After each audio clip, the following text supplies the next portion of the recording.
Plan B ready আছে বললেন মমতা বন্দ্যোপাধ্যায়।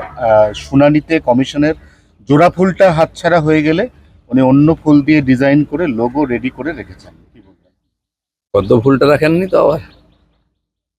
দেখুন, এইসব জোড়া ফুল গোটা ফুল চলতেই থাকবে। আজকে ফুল নিয়ে কি করবেন? পার্টির অফিস, পার্টির অ্যাকাউন্ট কিছুই তো নেই হাতে। আর যারা চালাবে, এমএলএ এমপি থেকে কর্মী, তারাও নেই সঙ্গে। অস্তিত্ব রক্ষার লড়াই লড়ছেন, স্টেটমেন্ট দিয়ে যে কদিন চলে।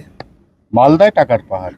এখনো পর্যন্ত মালদার এক ব্যবসায়ী, তৃণমূল ঘনিষ্ঠ ব্যবসায়ী, 2.5 crore এখনো পর্যন্ত সিজ হলো। বহু ব্যবসায়ী এরকম আছে, নেতারা টাকা তুলেছে, ওদের কাছে দিয়েছে, সেই সোর্সটা খুঁজে বার করা। সাধারণ মানুষ অনেকে জানেন, পুলিশ তো জানেই। ধীরে ধীরে পৌঁছবে হাত, আস্তে আস্তে সারা পশ্চিমবঙ্গ জুড়ে। এই যে সরকারি হাজার হাজার কোটি টাকা এসেছে কেন্দ্র থেকে, তার কোনো হিসাব নেই, তার কোনো খরচের কোথায় খরচা হলো কেউ জানে না।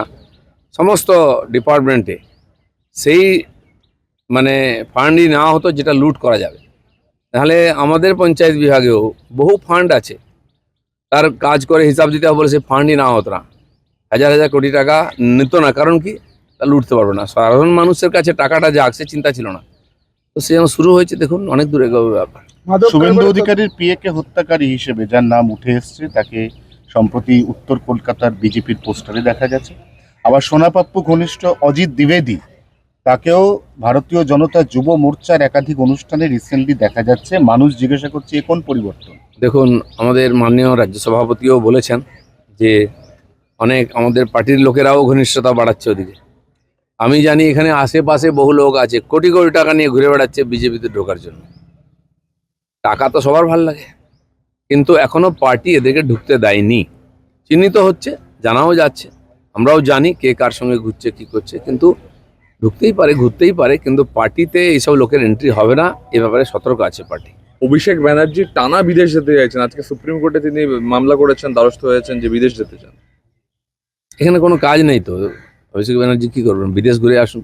রাহুল গান্ধী মাঝে মধ্যে 1-2 মাসের জন্য ফেরার হয়ে যান, খুঁজে পাওয়া যায় না। আমার মনে হয় সেই কালচারটা নিয়ে আনতে চাইছেন। আচ্ছা, জয় গোস্বামী তিনি কালকে বলেছেন তিনিও নাকি তৃণমূল আমলে থ্রেড কালচারের শিকার। এখন মনে হচ্ছে থ্রেট কালচার, মনে মনে বলছেন, তখন তো বলেননি কোনো যে তোমাকে থ্রেট করা হয়েছে।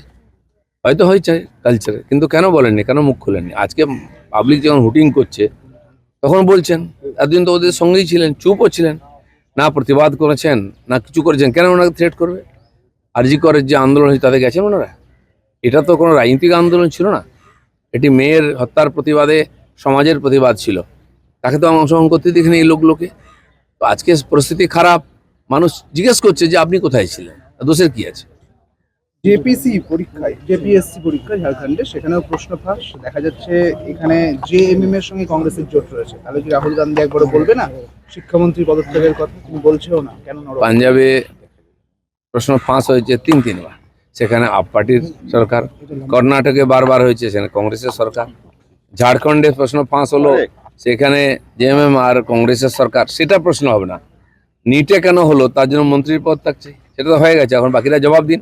প্রশ্ন হচ্ছে যে ওই বাচ্চা ছেলে মেয়েদেরকে রাস্তায় নামানো হয়েছিল, তারা তো ইনোসেন্ট, প্রধানমন্ত্রীও তাদের মাফ করেছেন বদমাইশিগুলো। কিন্তু যারা তাদেরকে অপারেট করেছে, তাদেরকে রাস্তায় নামিয়ে নাটক করেছে, সেই লোকগুলোকে জিজ্ঞেস করতে হবে, এবং সেই কটা লোককে খুঁজে বার করতে হবে, আইনের সামনে আনতে হবে, যারা এই ধরনের উৎপাত করেছে। মাদক কারবারের তদন্তে নেমে দক্ষিণ দিনাজপুরেও সেখানে বিপুল টাকার হদিশ মিলেছে।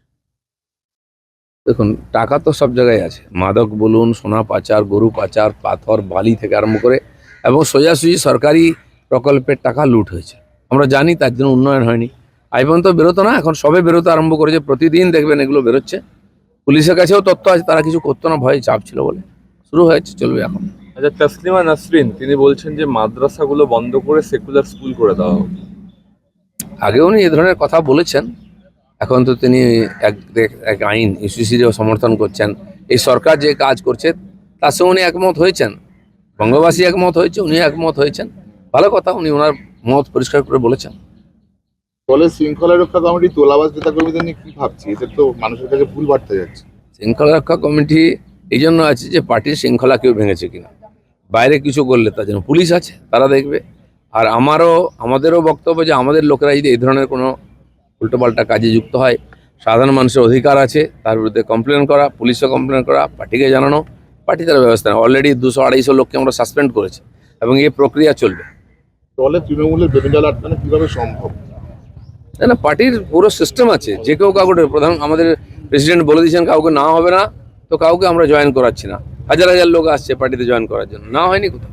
বাংলার রাজনৈতিক চেতনার মজ্জায় মজ্জায় দুর্নীতি, এই অবস্থায় নেতাকর্মীদের বাঁচিয়ে রাখবেন কি? বিজেপি সারা ভারতবর্ষে ক্ষমতায় এসছে, সব জায়গায় দুর্নীতি ছিল, বড় নেতারা জেলে গেছেন, কিন্তু বিজেপি ডুবে গেছে বা দুর্নীতিতে নিমজ্জিত হয়ে গেছে এটা কেউ বলতে পারবে না। এটা ঠিকই যে একটা বিশেষ পরিস্থিতির ভিতর দিয়ে আমরা যাচ্ছি, এই সংক্রমণ কাল, এই সময়টা পার করাতে হবে। তার জন্য পার্টি বিভিন্ন স্তরে বৈঠক নিচ্ছে, কমিটি তৈরি করেছে, বিধায়কদের নিয়মিত মিটিং হচ্ছে, মন্ত্রীদের মিটিং হচ্ছে, জেলা স্তরে প্রদেশ স্তরে যারা নেতা আছেন তাদের মিটিং হচ্ছে, একদম নিচের স্তর পর্যন্ত প্রশিক্ষণবর্গ হয়ে গেল আমাদের। এক একটা মণ্ডলীতে 150 সংখ্যার লক্ষ লক্ষ কার্যকর্তাকে যারা পার্টিতে নেতৃত্ব দিচ্ছেন তাদের নিয়মিত প্রশিক্ষণ এবং তাদের উপরে নজরদারিও চলছে। প্রত্যেক পার্টিতে কিছু ভালো মন্দ লোক থাকে, কিছু উল্টাপাল্টা হয়ে যায়, খারাপ 2-4টা লোক হয়ে যায়, কিন্তু এটা দিয়ে বিজেপিকে চেনা যায় না।